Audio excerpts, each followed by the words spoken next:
Technology एक बहुत बड़ी नेमत है, but at the same time अगर हमारा इसके साथ ताल्लुक़ हेल्दी नहीं है तो ये हमारे लिए सबसे बड़ी ज़हमत बन सकती है। We know that it's more addictive than anything else.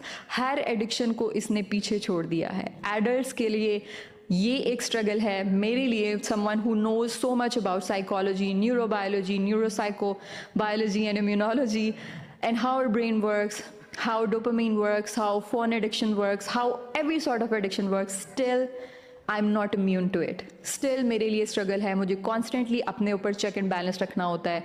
And I understand कि हमारे बच्चों के लिए या एक इंसान, एक adult जिसको इन सब चीज़ों के बारे में नहीं पता, उसके लिए कितना मुश्किल हो सकता है। सो इट्स सो इम्पॉर्टेंट कि हम अपने आप को इस पर एजुकेट करें और हम सीखें कि कैसे हमने लिमिट सेट करनी है, क्योंकि जो 3 चेंजेस हमारी लाइफ में हुए हैं और जिन्होंने इन सब एक प्लेथरा ऑफ प्रॉब्लम्स का बायस बने हैं, वो ये हैं कि